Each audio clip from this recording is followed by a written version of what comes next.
श्रीमते श्रीरामानुजाय नमः। स्वस्ति श्री गणेशाय नमः।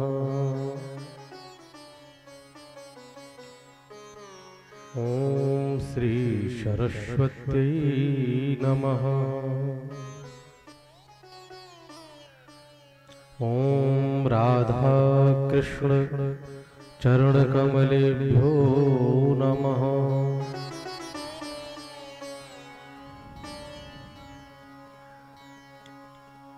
वक्रतुंड महाकाय कोटिसूर्य समप्रभ निर्विघ्नं कुरु मे देव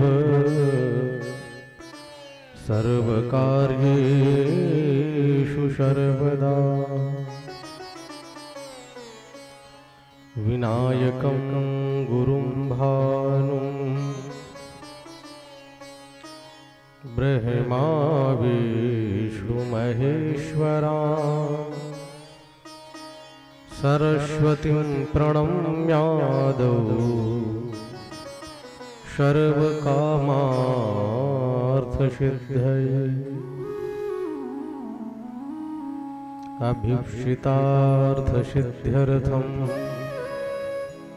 पूजितो यः सुरागणैः सर्वविघ्नहरस्तस्मै गणाधिपतये नमः। ध्येयं सदा परिभवग्नमभीष्टदोहम् तीर्थास्पदं शिवविरञ्चिनुतं शरण्यम्। वृत्यार्तिहं प्रणतपालभवाब्धिपोतम् वन्दे महापुरुष ते चरणारविन्दम्।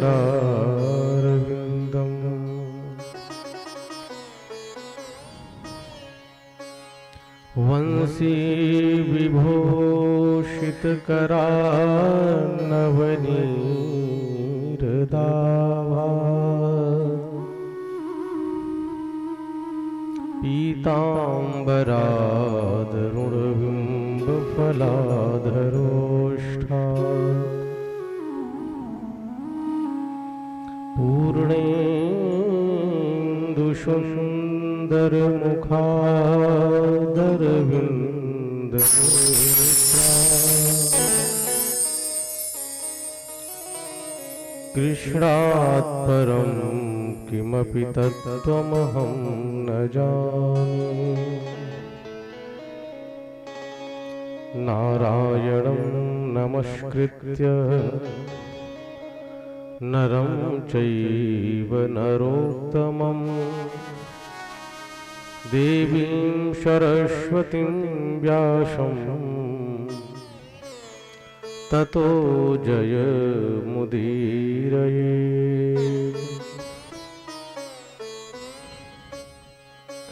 गुरुर्ब्रह्मा गुरुर्विष्णुः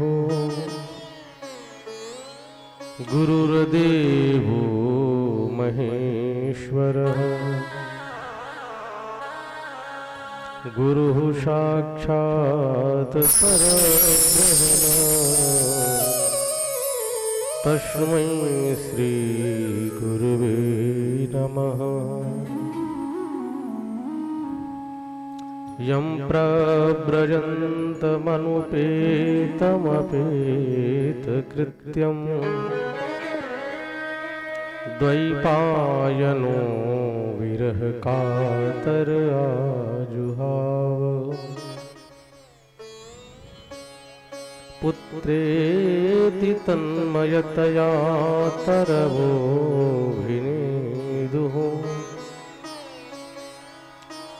तं सर्वभूतहृदयं मुनिमानतोऽस्मि।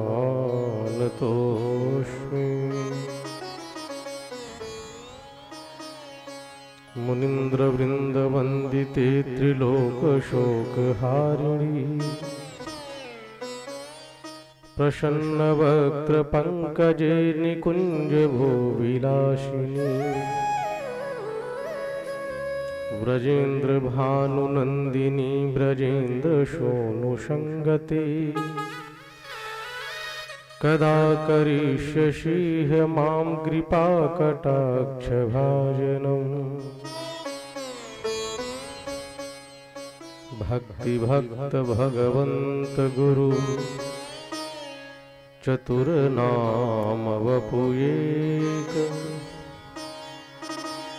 इनके पद वंदन किए नाशहि विघ्न अनेक।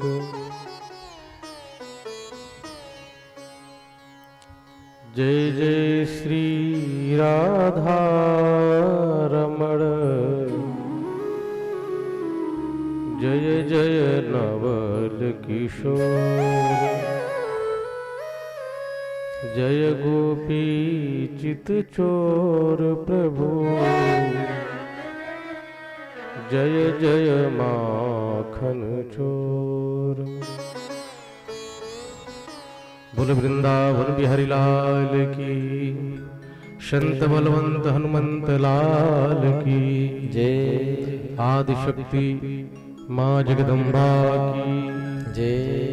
मैहर वाली मैया की जय। शब संतन की जय। शब भक्तन की जय। राधा रानी सरकार की जय। भागवत भगवान की जय। जय जय श्री राधे।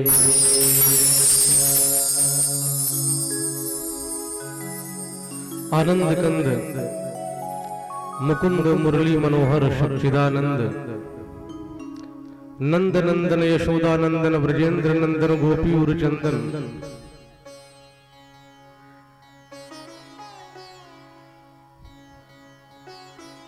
परम भागवत रसिक श्रोता भक्तगण एवं सीता सावित्री गीता गायत्री के पद चिन्हों पर चलने वाली वात्सल्यमयी मतामयी करुणामयी माताएं भाई बहन, आइए हम सब अपने अंतःकरण को पवित्र करने के लिए भगवान के सुमधुर नामों का उच्चारण करें। थोड़ी आवाज फट रही श्री राधे जय श्री राधे श्री राधे जय श्री राधे जय श्री सीताराम।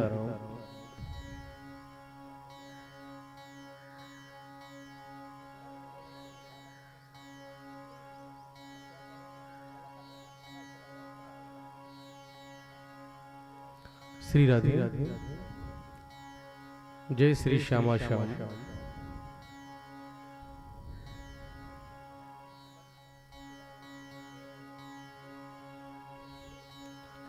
आइए हम सब अपने अंतःकरण को पवित्र करते हुए भगवान के सुमधुर नामों का उच्चारण करें। गोविंद हरे गोपाल हरे जय जय प्रभु दीन दयाल हरे। गोविंद हरे गोपाल हरे जय जय प्रभु दीन दयाल हरे। गोविंद हरे गोपाल जय जय प्रभु दीन दयाल हरे। गोविंद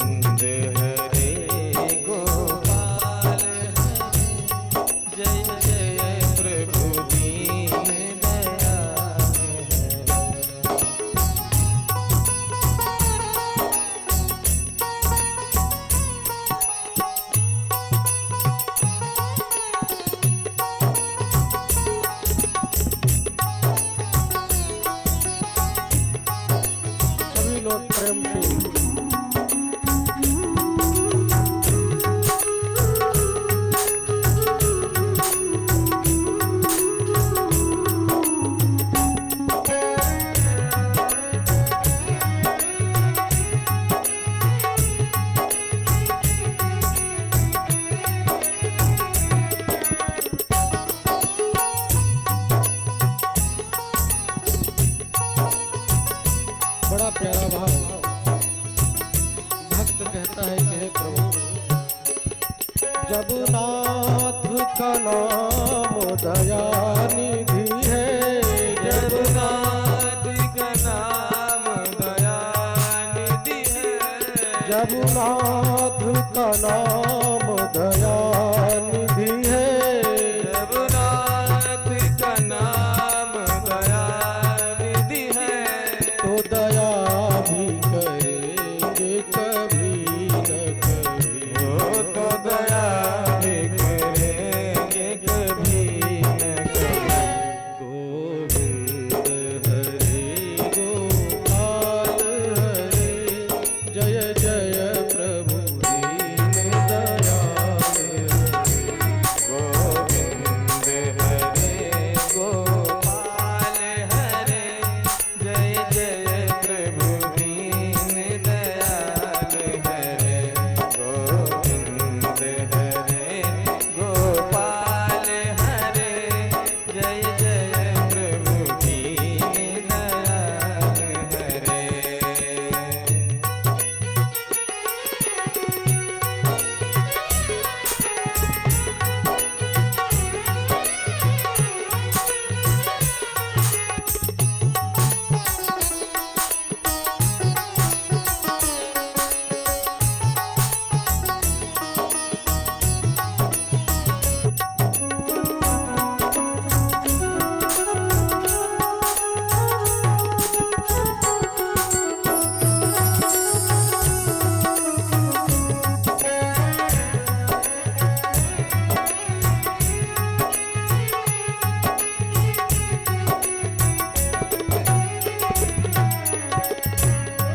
भक्त कहता है कि हे प्रभु, धन दौलत सबको देना प्रभु, धन धन दौलत सब तो देना प्रभु, धन दौलत सबको देना प्रभु, धन धन दौलत सब तो देना प्रभु, चरणों का बनाना दास है, चरणों का बनाना दास मुझे। गोविंद हरे गोपाल हरे, गोविंद हरे गोपाल हरे, जय जय प्रभु दीन दयाल हे जय जय प्रभु दीन दयाल हरे। गोविंद हरे गोपाल हरे, जय जय प्रभु दीन दयाल हरे। गोविंद हरे गोपाल हरे, गोविंद हरे गोपाल हरे, जय जय प्रभु दीन दयाल हरे। गोविंद हरे गोपाल हरे, जय जय प्रभु दीन दयाल हरे। गोविंद हरे गोपाल हरे, जय जय प्रभु दीन दयाल हरे। हरे राम हरे हरे श्याम हरे, हरे राम हरे हरे श्याम हरे, जय जय प्रभु राधे श्याम हरे। गोविंद हरे गोपाल हरे, जय जय प्रभु दीन दयाल हरे, जय जय प्रभु दीन दयाल हरे, जय जय प्रभु दीन दयाल हरे। बोल भक्त वत्सल भगवान की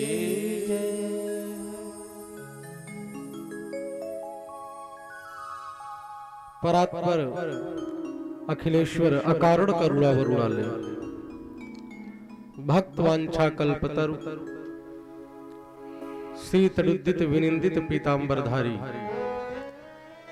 वाल कृष्ण लाल की वांगमयी प्रतिमूर्ति श्रीमद् भागवत महापुराण का आज हम सभी तृतीय दिवस की बेला में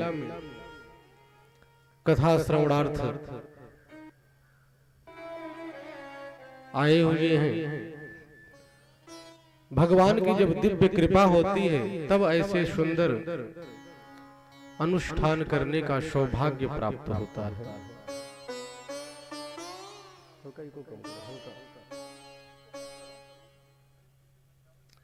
कहा कि जब भगवान की असीम कृपा होती है तब ऐसे सुंदर सुअवसर प्राप्त होते हैं।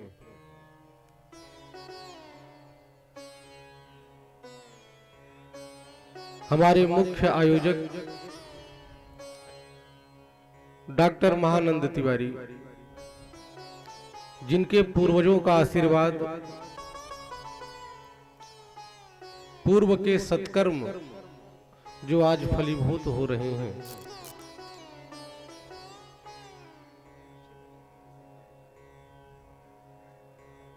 कल की कथा में हम सभी लोगों ने श्रवण किया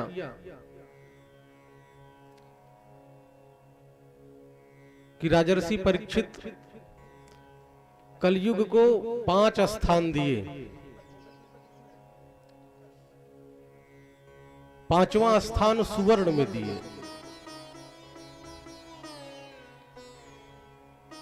तो कल मैं निवेदन कर रहा था, जो अनीति पूर्वक कमाया हुआ धन है निश्चित ही कलयुग का वास है उसमें। एक दिन राजर्षि परीक्षित बैठे हुए थे, मन में विचार आया कि हमारे पूर्वजों ने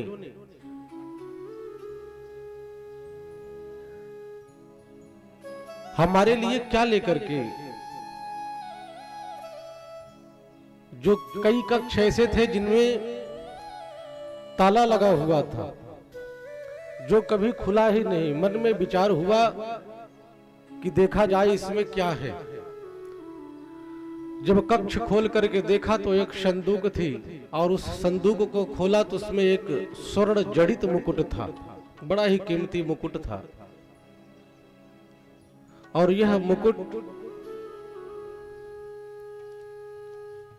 महाराज भीम ने जरासंध का जब प्राणांत किया तो ये जरासंध का मुकुट देखने में बड़ा सुंदर था। इस मुकुट को उठा लाए। जरासंध के पुत्र सहदेव ने मांगा लेकिन भीम ने दिया नहीं। राजर्षि परीक्षित ने जब उस दिव्य मुकुट को देखा और उस स्वर्ण जड़ित मुकुट को, मन में विचार हुआ कि धारण ही कर लो, देखो कैसा लगता है। और धारण किया। आखेट करने के लिए, शिकार खेलने के लिए वन में गए, और शिकार खेलते खेलते बहुत विलंब हो गया, सुदूर निकल गए। सायंकालीन बेला और बड़ी जोर की प्यास लगी, भूख लगी, तृष्णा सताने लगी। और राजर्षि परीक्षित जल पीने के लिए इधर उधर गए। पहुंच गए शमीक मुनि के आश्रम में, और महर्षि शमीक उस समय समाधिस्थ थे। राजर्षि परीक्षित ने जल मांगा, 2-3 बार आवाज दी, कोई प्रत्युत्तर नहीं हुआ। तो राजर्षि परीक्षित को लगा कि यह महात्मा मुझे देख करके ढोंग कर रहा है, और मैं धरती का सम्राट हूं, एक राजा हूं। जो भी राज्य में रहती हैं प्रजाएं, उन सबका कर्तव्य है राजा के प्रति उनकी भी कुछ जिम्मेदारी होती है। जिस प्रकार राजा प्रजा पालन में तत्पर रहता है, इसी प्रकार प्रजा भी राजा का ख्याल रखती है।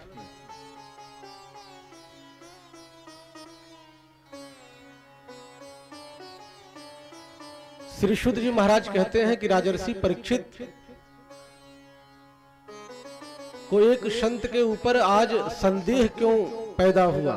कहा इसका मुख्य कारण यही था कि जो जरासंध का स्वर्ण जड़ित मुकुट था, उसी में कलयुग आकर के बैठ गया। और कलयुग कैसा है महाराज, कहते हैं कलिना धर्म मित्रेण धरेयम बाधिता धुना। कलयुग ने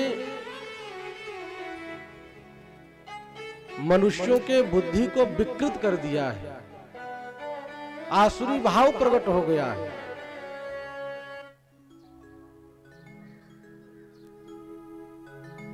कलयुग का परम मित्र कौन है? बोले अधर्म।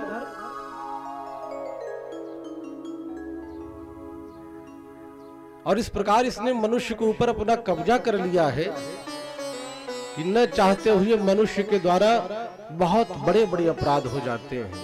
एक छोटी सी वस्तु को प्राप्त करने के लिए, छोटी सी मांग को पूरी करने के लिए मनुष्य के द्वारा बड़ा अपराध हो जाता है जो क्षम्य नहीं है। कभी हम विचार करें कि छोटा बच्चा रहता है 7-8 साल का और नकारात्मक ऊर्जाएं उड़ती रहती हैं, और कभी ऐसे स्थान पर वह रहता है जहां से नकारात्मक ऊर्जा प्रवेश करती है, और उस छोटे बच्चे से भी हम कुछ कहते हैं तो भी चिल्लाकर कहता है कि मार डालो, क्या करोगे। तो ये सब जो नकारात्मक ऊर्जाएं हैं ये भीतर प्रवेश करा करके, क्योंकि प्रायः कलयुग में जो भी मनुष्य है ये सब धरेयम बाधिता दुना। कलयुग ने अपना प्रभाव स्थापित कर लिया है। राजर्षि परीक्षित का जो ज्ञान था वह अज्ञान में बदल गया, और उनको लगा कि यह मुनि अपराध कर रहा है। एक राजा उसके दरवाजे पर आए, उसके कुटी पर आए, और उस राजा का सेवा सत्कार न हो, उसका सम्मान न हो, तो क्रोध में भर करके धनुष की नोक से उठा करके गले में सर्प डाल दिया। और राजर्षि परीक्षित लौट करके अपने नगर को आए। यह दृश्य एक छोटा सा बालक देख रहा था, और वह दौड़ पड़ा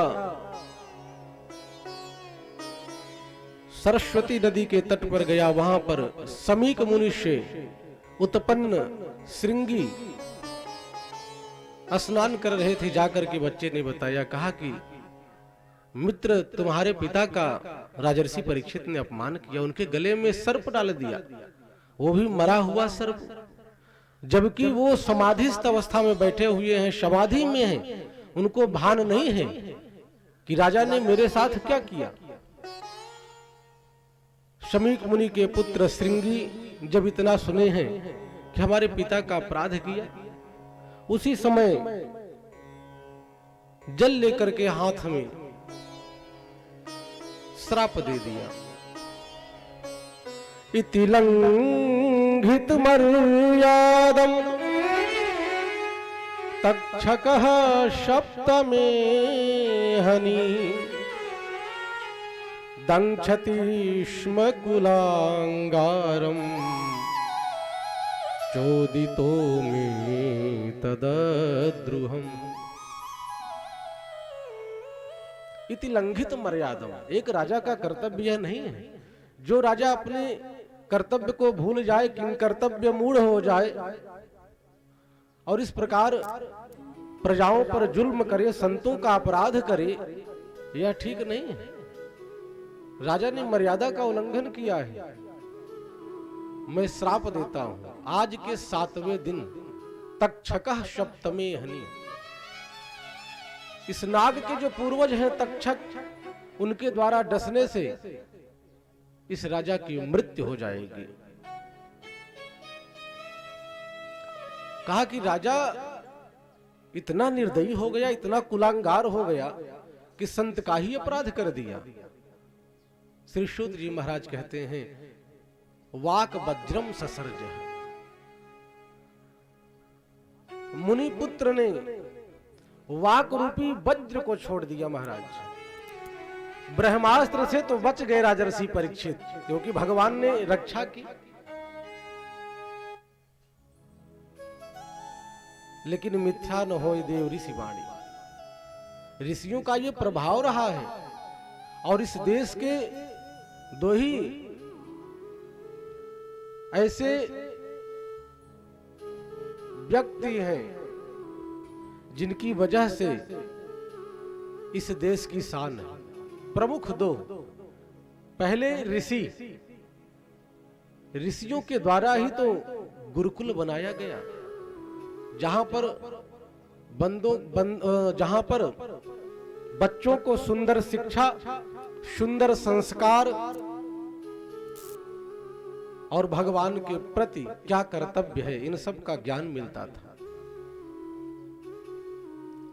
और दूसरे नंबर पर बोले कृषि। किसान अगर खेती नहीं करेंगे तो भोजन कहां से मिलेगा। ऋषि और कृषि पर ही यह देश निर्भर है। राजर्षि परीक्षित जब उस मुकुट को निकाल करके रख दिए, तब उनको ज्ञान हुआ, ओहो बहुत बड़ा अपराध कर दिया। संतों का अपराध नहीं करना चाहिए। हमारे पूर्वज तो संतों की सेवा करते थे, संतों का आशीर्वाद प्राप्त करते थे, और मेरे द्वारा यह संतों का जो अपमान हुआ यह ठीक नहीं है। और इतना विचार कर रहे थे। श्री शुद्ध जी महाराज कहते हैं, राजर्षि परीक्षित एक ऐसे राजा थे, अगर वो चाहते तो समीक मुनि और उनके पुत्र दोनों को भी समाप्त कर सकते थे, क्योंकि धरती के सम्राट थे, राजा थे। लेकिन मन में यही विचार कर रहे हैं कि मेरे द्वारा जो अपराध हुआ यह क्षम्य नहीं है, निश्चित ही कोई आपदा आने वाली है। और इधर श्रृंगी अपने पिता समीक मुनि के गले को पकड़ करके रुदन करने लगे, और जब जोर जोर से विलाप करने लगे, रोने लगे, आवाज पहुंची, समाधि टूटी और कहा, पुत्र क्यों रो रहे हो, रुदन क्यों कर रहे हो। जो भी माताएं हैं, जो आगे का स्थान खाली है, आप सब आगे बढ़ती जाएं, जो पीछे से आए उनको भी जगह मिलता जाए। बोल भक्त वत्सल भगवान की जय। देखो, जयकारा कथा में अवश्य लगाना चाहिए। एक भक्त थे, उनका बड़ा सुंदर भाव, कहा कि हम लोग जो भगवान की जयकार लगाते हैं, कहा कि इससे होगा क्या। कहा कि हो सकता है जीवन भर जय जयकार करता रहूं, कभी उस दया निधि की, कृपा निधि की दृष्टि पड़ जाए। कहा कि बहुत सुंदर बच्चा है और निर्मल है इसका भाव, और जब देखो तब जय जयकार करता रहता है, केवल प्रभु निहार दे उसकी भी जय जयकार हो जाती है। श्रृंगी अपने पिता शमीक को पकड़ करके रुदन करने लगे, समाधि टूटी और पूछा कि बेटा क्यों रुदन कर रहे हो। सारी घटना को बताया तो शमीक मुनि ने बहुत डांटा, कहा कि बेटा हम लोग संत हैं, ऋषि हैं, क्रोध नहीं करना चाहिए। संतों के कुछ लक्षण बताएं कि संत कैसा होना चाहिए। शमीक मुनि कहते हैं कि बेटा कि तितिक्षया करुणया मैत्र्या चाखिल जंतुषु शमत्वेन च सर्वात्मा भगवान संप्रसीदति। बड़ी प्यारी बात कहते हैं। समीक मुनि ने कहा कि बेटा संतों का जीवन कैसा होना चाहिए, तितिक्षया, तितिक्षावान होना चाहिए। संत के भीतर करुणा होनी चाहिए, क्रोध नहीं होना चाहिए, दया होनी चाहिए। और कहा कि कैसी करुणा, मैत्र्या चाखिल जंतुषु, इस चराचर जीव जगत में जितने भी प्राणी हैं, जीव हैं, जंतु हैं, इन सब पर संतों को करुणा करनी चाहिए, कृपा करनी चाहिए। सब में भगवान श्री राम का दर्शन करें, तभी तो संतों का प्यारा भाव रहा। सी राम में सब जग जाने। इस चराचर जीव जगत में जो भी है सब में सीताराम का दर्शन करना चाहिए। शमीक मुनि कहते हैं कि बेटा, मैत्र्या चाखिल जंतुसु, इस अखिल ब्रह्मांड में जितने भी जीव जंतु हैं, प्राणी हैं, सबसे मित्रता की भावना करनी चाहिए। और इतना ही नहीं, समत्वेन समदृष्टि होनी चाहिए। ये सब भगवान सीताराम की मूर्ति है, सब में सीताराम है, ऐसी भावना होनी चाहिए। भावो ही विद्यते देवा तस्मात् भावो ही कारणम। जब तक भाव प्रधान नहीं होगा तब तक इस भवसागर से पार नहीं जा सकते। भाव में यदि भावना ना हो तो वह भाव ही बेकार है। ये हमारे सनातन धर्म का भाव है, श्रद्धा है कि हम वृक्षों की भी पूजा करते हैं। कहीं पर नीम का वृक्ष दिखा तो शीतला माता का उसमें दर्शन करते हैं, प्रणाम करते हैं। ये भारत का ऋषि दर्शन है। शमीक मुनि ने कहा कि बेटा, समत्वेन च सर्वात्मा, सभी की आत्मा कौन है? बोले भगवान। संप्रसीदति, सब में भगवान का दर्शन करना चाहिए कि चाहे जो भी जीव है सब में भगवान है। जिस आत्मा रूप में भगवान एक चींटी के भीतर अवस्थित है, वही भगवान नारायण एक हाथी के रूप में भी विद्यमान है। जो भगवान हमारे भीतर विद्यमान है वही सब में है। ये संपूर्ण चराचर जीव जगत ब्रह्मांड सब जगदीश का है। और समय रहते एक गौरमुख नामक ब्राह्मण को शमीक मुनि कहते हैं कि जाकर के राजर्षि परीक्षित को यह बात बता दो कि हमारे पुत्र के द्वारा श्राप मिल गया है, तो 7 दिन में ही मृत्यु हो जानी है, तो अकाल मृत्यु से बच जाए, उनका भी जीवन संवर जाए। राजर्षि परीक्षित कोई साधारण राजा नहीं थे। ये सृष्टि के पहले मात्र एक ऐसे व्यक्ति थे जिन्होंने जन्म बाद में लिया, भगवान का दर्शन पहले किया।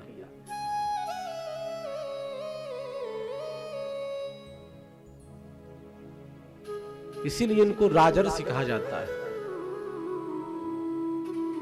गौरमुख नामक ब्राह्मण गया, राजर्षि परीक्षित से बताया, अगर चाहते राजर्षि परीक्षित तो मुनि को मृत्यु दंड दे सकते थे, क्योंकि धरती के सम्राट हैं। लेकिन उन्होंने स्वीकार किया कि बहुत सुंदर किया संत ने। अपराध चाहे जिससे बन जाए उसका दंड तो मिलना चाहिए। और मैंने अपराध किया, चाहे भूल बस ही अपराध हुआ, लेकिन अपराध तो अपराध, इसका दंड दिया, यह भी भगवान की कृपा है। और भगवत कृपा मान करके अपने ज्येष्ठ पुत्र जन्मेजय को राज्य गद्दी सौंप करके और तुरंत राजभवन का त्याग कर दिया। ऐसे धरती के सम्राट राजर्षि परीक्षित, जिनको एक पल भी नहीं लगा, जिनका सप्त समुद्र पर्यंत तक राज्य, और वो राजा एक साधु के भेष में हो जाए, सन्यासी बन करके अपनी आत्मोद्धार के लिए निकल पड़े। कितना वैराग्य था राजर्षि परीक्षित में। और हम लोग कहते हैं कि महाराज भक्ति तो बुढ़ापे में कर लेंगे, और विचार नहीं करते क्या पता बुढ़ापा आएगा कि नहीं आएगा। कल को किसने देखा है? राजर्षि परीक्षित तत्क्षण राज्याभिषिक्त करके राज्यभार दे करके निकल पड़े हैं और पहुंच गए गंगा जी के तट पर। और भगवती गंगा से प्रार्थना करते हैं, कहा कि मां तू तो मोक्षदायिनी है, गंगा मोक्षदायिनी है। क्योंकि राजा सगर के 60,000 पुत्र जल करके भस्मीभूत हो गए थे और सब अकाल मरे थे, सब प्रेत योनि को प्राप्त हो गए थे। और गंगा जी धरती पर आई, सगर के पुत्रों को मुक्त किया और आज भागीरथी गंगा सबको मुक्त कर रही है, मोक्षदायिनी है।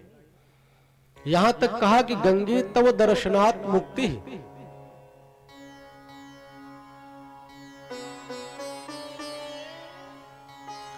गंगा जी ने कहा कि बेटा कोई और अभिशाप होता तो टाल देती, लेकिन मुझमें भी यह सामर्थ्य नहीं कि एक ऋषि के द्वारा दिया हुआ श्राप को टाल सको। अपनी असमर्थता व्यक्त करती है मां गंगा। राजर्षि परीक्षित संतों के पास गए, कहा कि एक संत ने ही श्राप दिया है, एक ऋषि कुमार ने श्राप दिया है, निश्चित हमारा भला संत के द्वारा ही होगा।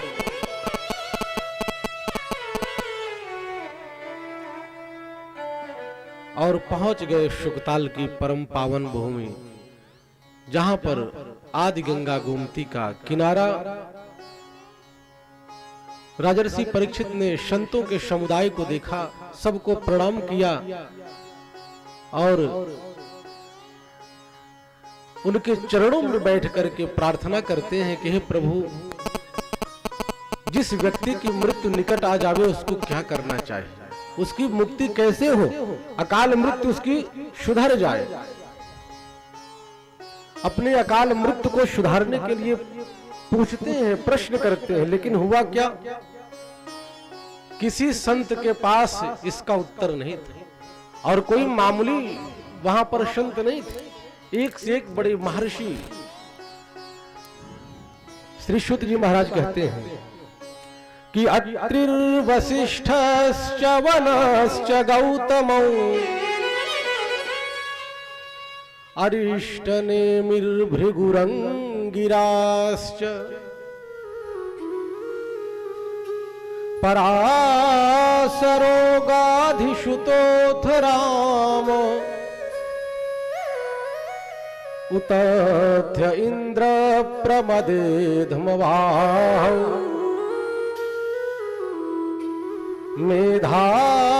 मेधातिथिरदेवल देवरातौ।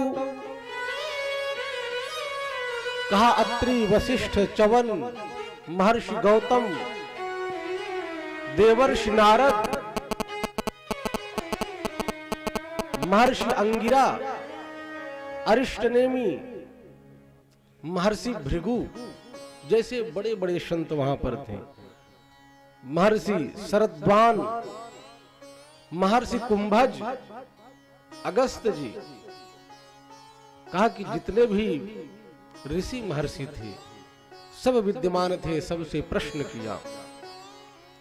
कहा कि अन्य च देवर्षि ब्रह्मर्षि वर्या, सभी श्रेष्ठ जनों से प्रश्न किया, लेकिन किसी के पास समुचित उत्तर न मिल पाया। किसी ने कहा कि सतचंडी का पाठ करवा लो, क्योंकि माता जी की बड़ी पूजा होती, बड़ी महिमा है। किसी ने कहा कि सतचंडी ठीक नहीं है, महामृत्युंजय ये काल को भी टाल देता है। सबने अपनी राय सलाह दी, लेकिन समुचित उत्तर कोई न दे सका।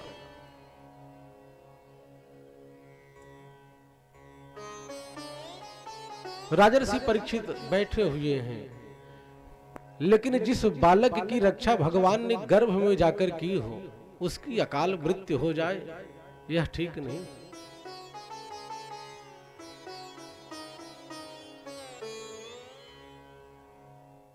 भागवत जी पर अनेक मूर्धन्य विद्वान हुए जिन्होंने अपनी टीका लिखी। सभी संतों का अपना अपना दिव्य भाव। एक संत तो कहते हैं कि वास्तव में नारायण ने भागवत का ज्ञान ब्रह्मा जी को दिया और फिर वही नारायण ब्रह्मा बन करके देवर्षि नारद को प्रदान किया, और वही भगवान नारायण देवर्षि नारद बन करके पाराशर जी को दिया। और वही भगवान नारायण वेद व्यास बन करके श्री सुखदेव जी को प्रदान किए। केवल रूप दिखा कि ये नारद ने दिया, ये व्यास जी ने दिया,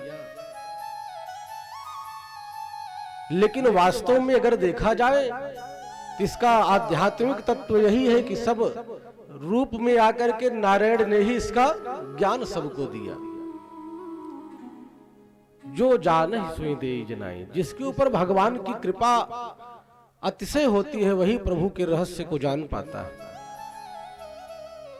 श्री शुद्ध जी महाराज कहते हैं कि राजर्षि परीक्षित निराश हताश बैठे हुए थे, विचार कर रहे थे क्या करूं। और राजर्षि परीक्षित द्वारिकाधीश से प्रार्थना करते हैं, कहा कि हे प्रभु, मैं आपकी चरण शरण ग्रहण करता हूं।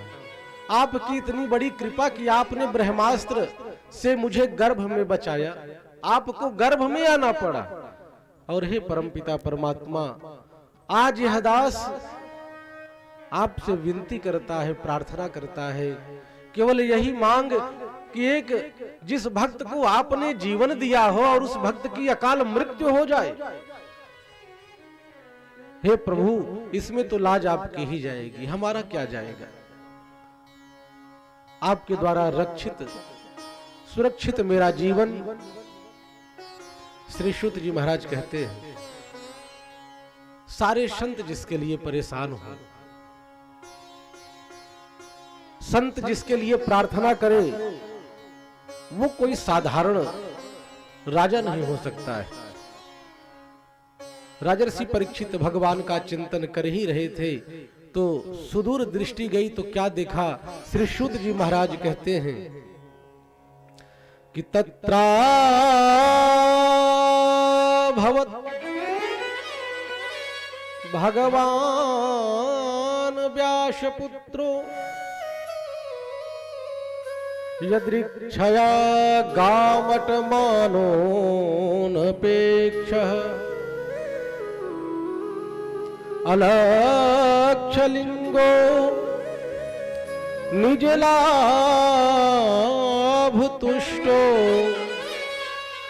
वृतश्च बालैरवधूतवेषः। क्या देखा? तत्रा भवत, उसी समय देखा दृष्टि डाल करके, क्या? भगवान व्यास पुत्रो।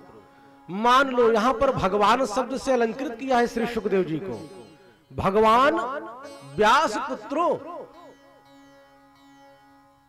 श्री शुद्ध जी महाराज कहते हैं कि मुझे तो लगता है कि जिस भगवान ने गर्भ में जाकर के जिस बालक की रक्षा की, आज आपत्ति के समय, विपत्ति के समय, आज वही भगवान सुखदेव जी के रूप में राजर्षि परीक्षित के जीवन को संवारने के लिए, अकाल मृत्यु से बचाने के लिए पादार्पण हुआ है श्री सुखदेव जी के रूप में। मानो भगवान ही सुखदेव जी के रूप में उस सभा में आए। तभी तो बाबा गोस्वामी जी ने कहा कि तुलसिया संसार में सबसे मिलिए धाय, ना जाने कहीं रूप में नारायण मिल जाए। भगवान धनुष बाण लेकर के राघवेंद्र सरकार आए, इसकी कोई गारंटी? भगवान मुरली मनोहर अपनी बांसुरी को बजाते हुए आए, इसकी कोई गारंटी नहीं। भगवान तो किसी भी रूप में आ सकते हैं। अध्यात्म दर्शन यही है कि चाहे जो जीव हो, सब में सीताराम का दर्शन। किस रूप में भगवान आ जाए। हो सकता है कि भगवान हम लोगों के बीच में बैठे हों और हमारे द्वारा कोई अपराध हो जाए। कहा कि तत्रा भवत भगवान व्यासपुत्रो, और कहा कि व्यासपुत्र सुखदेव जी कैसे हैं। कहा निज लाभ तुष्टो, जो अपने आत्मानंद में सदैव मस्त रहते हैं, उनको दुनियादारी से कोई काम ही नहीं। निज लाभ तुष्टो। स्वरूप कैसा? बोले नंग धड़ंग स्वरूप है, घुंघराले बाल, विशाल नेत्र, सुंदर अलकावली, सुंदर वक्षस्थल, श्याम वर्ण है श्री सुखदेव जी का। अवधूत वेश है। जब सुखदेव जी गांव से आ रहे थे तो छोटे छोटे बच्चे कंकड़ पत्थर मार रहे थे, अरे नागा बाबा आया, नागा बाबा आया। और जब श्री सुखदेव जी सभा में पहुंचे हैं तो सारे ऋषिगण अपने स्थान पर खड़े हो गए, उनका अभिवादन किया। इस दृश्य को जब बच्चों ने देखा तो समझ गए कि कोई महान पुरुष है यह। सारे बच्चे वहां से चले गए और श्री सुखदेव जी के चरणों में बैठ करके राजा ऋषि परीक्षित उनका पूजन करते हैं। ऋषियों ने कहा कि ज्यादा देर तक पूजन मत करो, कारण कि श्री सुखदेव जी एक स्थान पर उतने ही समय तक ठहरते हैं जितने समय में एक गाय दोही जाती है। ये नियम था श्री सुखदेव जी का। कहा अगर राजन आप पूजन में ज्यादा समय लगा देंगे तब तो आप चूक जाएंगे, आप इनको आसन दीजिए और आप अपने प्रश्नों को पूछिए।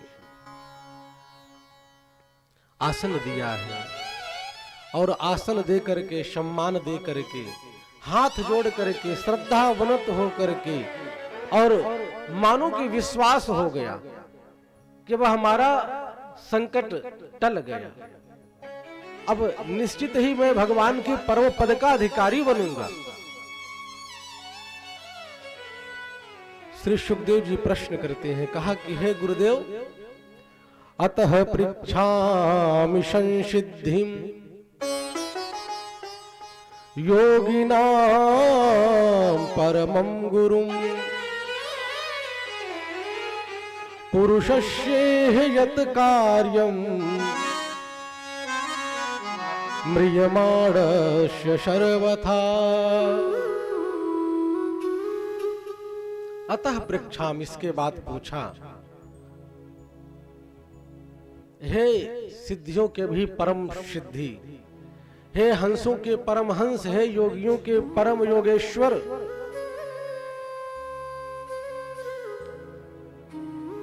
योगी नाम परमम गुरुम, हे गुरुदेव, हे योगेश्वर, मेरा केवल यही एक निवेदन है, एक प्रश्न है, क्या? म्रियमाणस्य सर्वथा। बड़े ही ध्यान पूर्वक कथा को श्रवण करेंगे।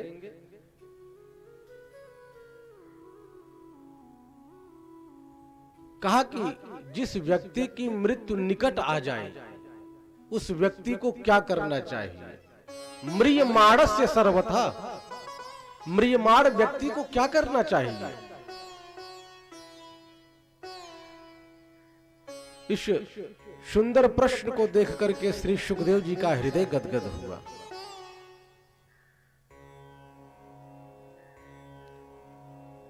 जब कोई भक्त, कोई शिष्य गुरु से सुंदर प्रश्न करता है तो गुरु भी प्रसन्न हो जाता है।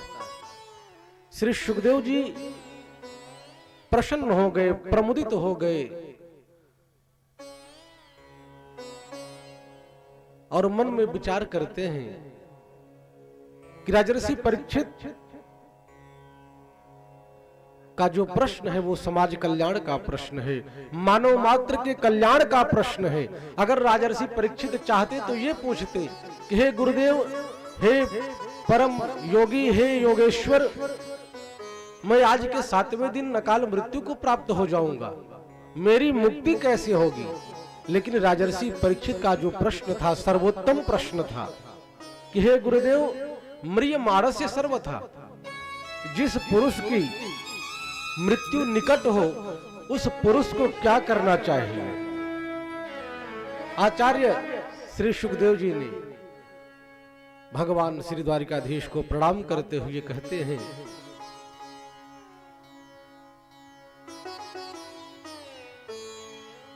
कि वरीयानेशते प्रश्नः कृते लोकहितं नृप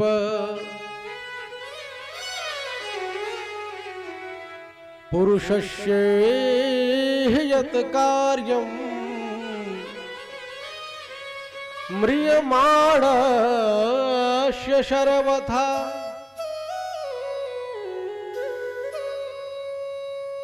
आचार्य श्री सुखदेव जी कहते, वरीयानेस्ते प्रश्नः, वरीयान प्रश्नः सर्वश्रेष्ठ प्रश्न है। हे राजन, आपका जो प्रश्न है वो सर्वश्रेष्ठ प्रश्न है। वरीयानेस्ते प्रश्नः कृते लोकहितं नृप, नृपात इत नृपः, जो प्रजा को अपना पुत्र माने उसको नृप कहते हैं। जैसे कोई अपने पुत्र पर प्रेम करता है, उसी प्रकार राजा भी अपनी प्रजा से पुत्र के समान व्यवहार करे, प्रेम करे, वो नृप। श्री सुखदेव जी कहते हैं, कृते लोकहितम, आपका जो प्रश्न है राजन, लोकहित के लिए, समाज कल्याण के लिए, मानव मात्र के कल्याण के लिए। पुरुषस्य यत् कार्यम, कहा जिस पुरुष की मृत्यु निकट हो उस पुरुष को यत् कार्यम, यह करना चाहिए। बोले क्या? बड़े ही ध्यान पूर्वक सुनेंगे, कथा समझ में आएगी। कहा कि पहला यह प्रयास करें जिस व्यक्ति की मृत्यु निकट आ जावे। कहा क्या? कि श्वास श्वास पर कृष्ण भज, वृथा श्वास जनि खोय, ना जाने यह श्वास की आवन हो या न हो। श्वास श्वास पर कृष्ण भज,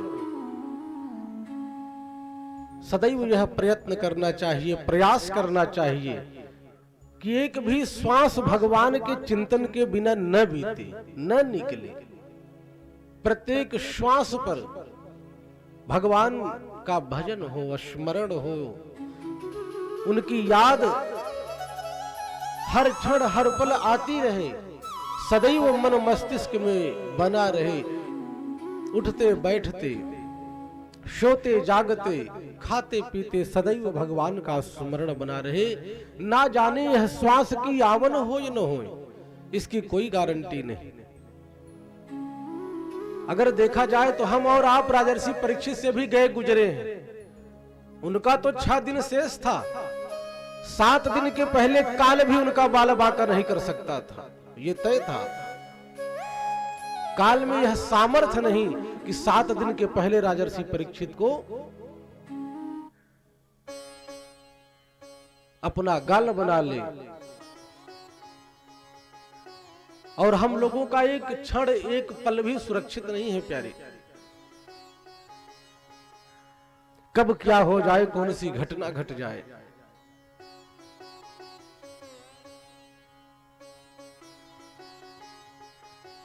श्री सुखदेव जी कहते हैं, श्वास श्वास पर कृष्ण भज।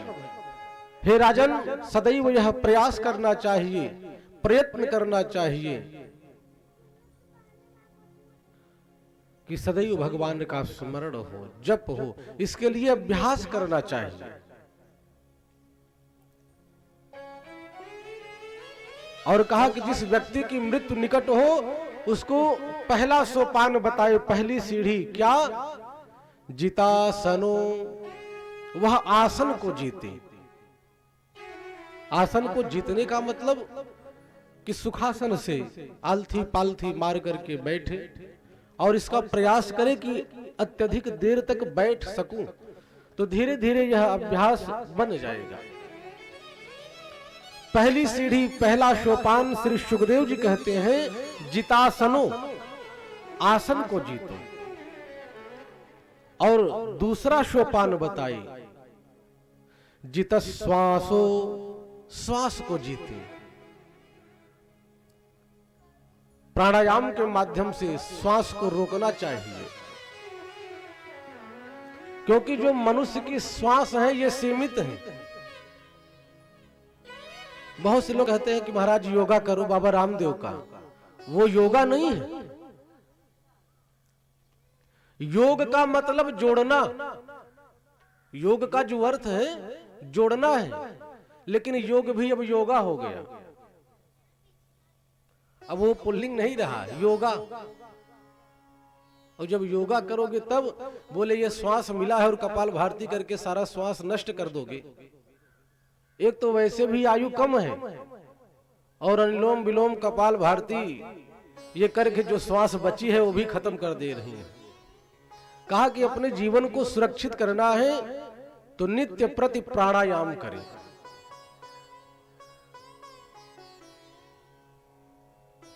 और प्राणायाम के माध्यम से ही ऋषि महर्षि हजारों हजार वर्ष जीते थे, क्योंकि हम जितने ही अपने प्राणवायु को सुरक्षित करेंगे उतनी आयु हमारी बढ़ती जाएगी। तो कहा कि जब हम आसन को जीत लेंगे तो वर मुद्रा में बैठ करके प्राणायाम के माध्यम से श्वास पर नियंत्रण पाएंगे।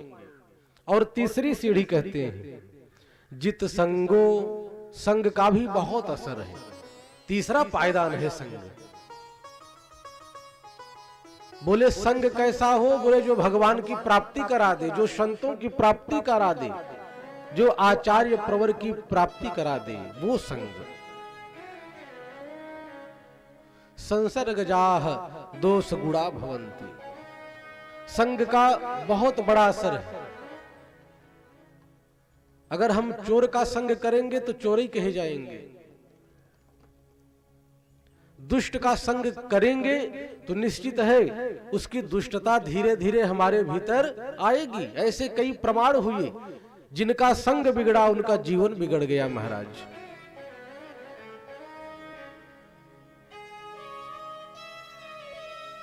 बोले संग कैसा होना चाहिए,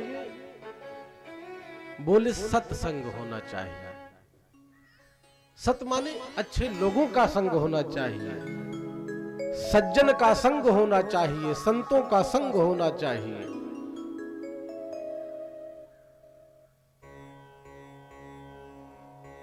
और पांचवा पायदान कहते हैं जितेंद्रिय, इंद्रियों पर नियंत्रण होना चाहिए।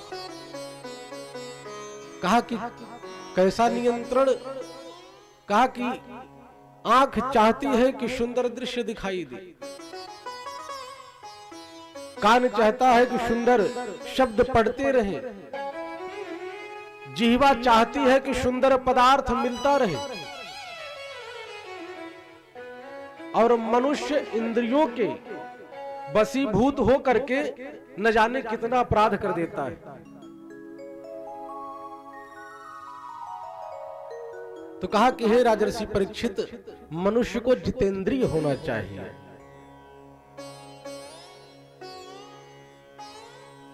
इंद्रियों पर नियंत्रण होना चाहिए। कहा कि इंद्रियों पर इस प्रकार हमारा नियंत्रण हो कि जो हम चाहें इंद्रियां वो मांगे, जो इंद्रियां चाहें वह हम कदापि न परोसे, नहीं तो मारे जाएंगे, पतन होगा हमारा। और कहा जब ये पांच चीज दुरुस्त हो जाएगी, यम नियम आसन प्राणायाम प्रत्याहार धारणा ध्यान समाधि के माध्यम से, तब कहा स्थूले, स्थूल का मतलब बड़ा, कहा तब भगवान के विराट स्वरूप का दर्शन करना चाहिए। कहा कि भगवान का विराट स्वरूप कैसा है, बोले सहस्त्र शीर्षा पुरुषः सहस्त्राक्षः सहस्त्रपात्। भगवान विराट है तो कितने